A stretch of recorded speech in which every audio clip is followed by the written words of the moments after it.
The Apache woman asked a lonely rancher for a job. His evening wedding offer surprised her. Watch until the finish. The last moment will send shivers through you. The sun dangled like a hot penny above the Arizona fields, pushing warmth into the soil until the ground itself appeared to sigh dirt. Sarah walked by herself along the parched path, her footsteps unhurried but firm, her outline stretching far after her.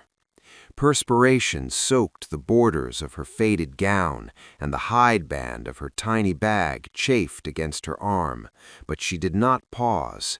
Pausing meant pondering, and pondering meant recalling the bare pantry shelves at home. She had begun at sunrise, going from farm to farm, each one offering promise from afar.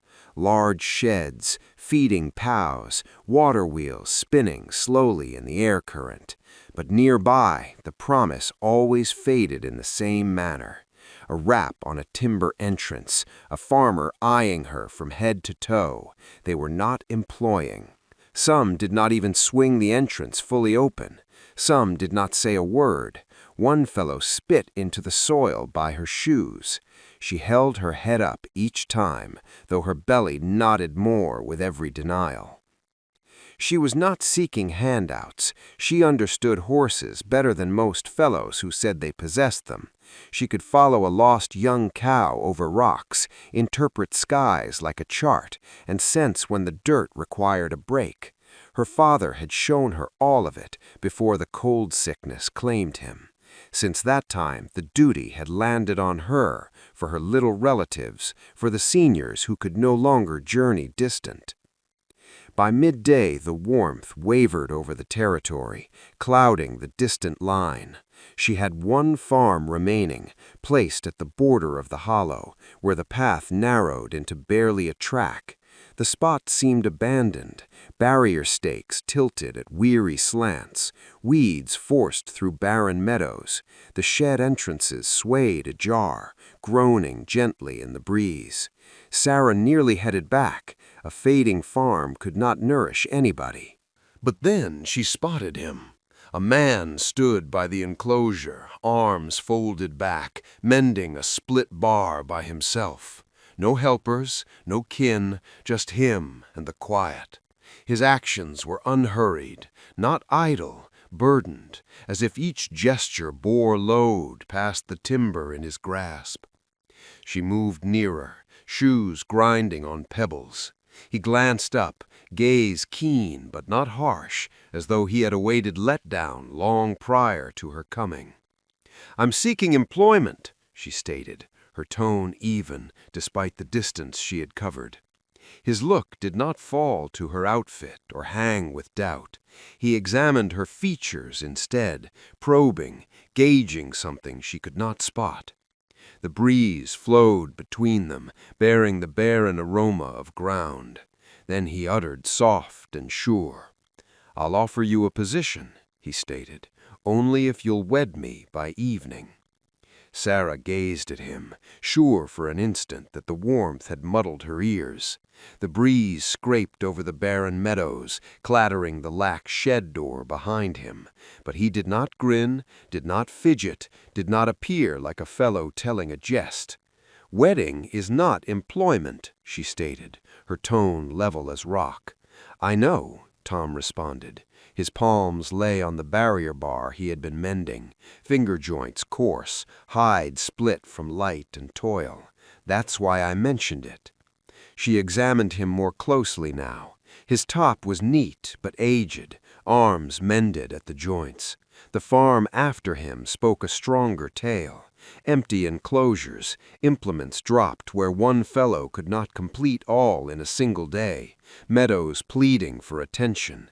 This was not a wealthy fellow's request. It was something else, something weightier. "You do not need a wife," she stated. "You need help."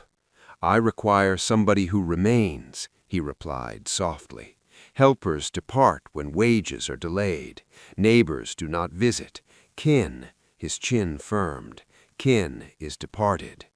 The terms held no sorrow, just fact. Sarah folded her arms, holding space between them like a mark traced in soil. "You believe wedding is a cord to bind somebody in place?" "No." He faced her gaze fully now. "I believe it's the only vow solid enough that somebody might not flee when matters grow tough."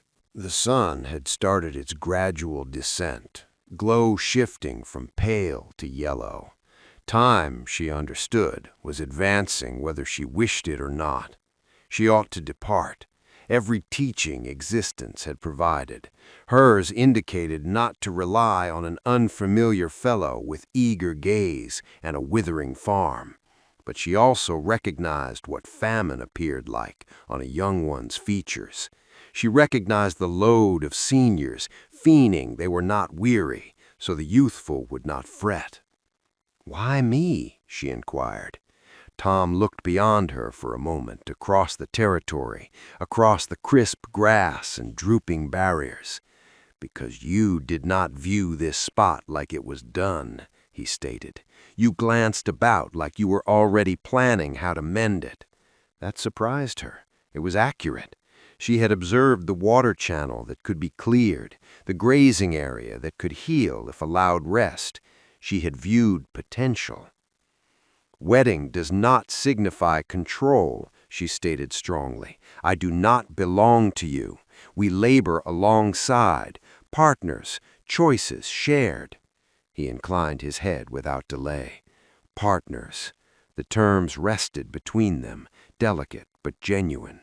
She viewed the heavens, the sun creeping downward, and felt the pull of two routes tugging at her, one returning toward doubt, the other into a promise formed at the brink of a crumbling vision. Her following inhale felt like leaping from a drop. "Then we proceed as allies," she stated. By dawn, the hollow was already murmuring. Sarah sensed it before she detected it. The manor riders eased when going past the farm. The manor gazes held too lengthy from the path. Information spread quicker than breeze in a spot like this, and by midday the tale had gained a bite. She and Tom were fixing a portion of barrier when the initial cart passed without halting. The operator normally swapped eggs for cool liquid. Today he held his sight ahead, chin firm, as if viewing them might mark him. "Let 'em chatter," Tom whispered, mallet hitting pin firmer than needed. But chatter became deed. The goods cart that arrived every Thursday never showed. Sarah scanned the distant line 2 times, then a third, though she already understood. That night, Tom tallied the leftover grain without sound, his frame rigid. "They're attempting to force us out by hunger," she stated. He did not reject it. The following days were a trial of strength and resolve. Sarah arose prior to sunrise, passing through the farm like she had always known it. She fixed a damaged entrance with leftover timber and untanned cord when pins grew scarce. She mounted alone and returned with 2 lost young cows that had strayed miles away. She observed the heavens one midday, nostrils raised to the breeze. "Rain this evening," she stated. Tom peeked at the bright azure over them. Not a puff yet arriving. He relied on her. They shielded hay, fastened implements, guided the cows closer to cover. The rain struck past midnight, abrupt and fierce, downpours pounding the soil. By dawn, nearby meadows were soaked, gear destroyed. Their farm remained prepared. Word of that circulated too. Not all yielded. 3 farmers approached one midday, grit swirling around their mounts' limbs. Their expressions were fixed like etched timber. "You intendin' to manage this spot now?" one inquired of Sarah, overlooking Tom completely. "I'm aiding it survive," she replied steadily. "This settlement has customs," another cautioned. "Folks do not overlook boundaries being passed." Sarah faced his regard. "The soil does not mind your boundaries." They departed with stern glances, but they departed. That night, as they rested by a tiny flaze outdoors, Tom uttered into the hush, You could still depart. Nobody would fault you. She observed the flay's curve in the breeze. My kin told me something, she stated gently. You do not depart from soil that's attempting to inhale once more. He inclined his head, gaze mirroring Flay's glow, something like admiration rooting firmer between them. The settlement might have faced away, but the farm was gradually facing toward vitality, and so were they. Sunrise arrived with an odd calm, the sort that silences birds and makes atmosphere dense before something snaps. Sarah detected it before she viewed the grit on the distant line. She arose from the veranda stair unhurriedly, gaze tightening as forms emerged through the morning glow. Riders, a band of them, advancing with intent. Tom emerged next to her, already grasping his gun, though the tube aimed downward. I was wishing chatter would be all they possessed, he stated beneath his breath. Hoofbeats boomed nearer, the noise rolling over the territory like far-off beats. 5 fellows reined their mounts to a halt at the border of the yard. The identical expressions that had observed, assessed, and faced away. Only now there was no feigning. "This concludes today," the front rider shouted. "That farm was crumbling. Now it's another matter. Folks are speaking. We will not allow our hollow flipped over." Tom advanced a small step. Sarah brushed his limbs softly, not to halt him, to balance him. "You're feared of shift," she stated, her tone echoing plain in the wide atmosphere. "Not of us. We're feared of forfeiting what's ours." Another fellow barked. Sarah viewed over the meadows, lusher than they had been in years, barriers upright, cows robust. "Soil is not possessed the manner you suppose," she responded. "It responds to those who tend it." Strain drew taut as cord, digits flexed near firing pins. Then from the crest behind the farm arrived another noise, more hoofbeats, but different, even, and serene. The riders at the yard twisted. Forms emerged along the rise, shadows against the lightning heavens. A scattered band, mute and firm, extending over the high ground. Tom peeked at Sarah. "You summoned them?" "I informed them where I was," she stated. "The remainder was their decision." An elder fellow advanced from the crest, halting where both parties could view him. His locks were gray, his bearing rigid as a shaft. "Nobody here arrived for conflict," he shouted, "but nobody stays solitary on soil they aid thrive." The hollow paused its respiration.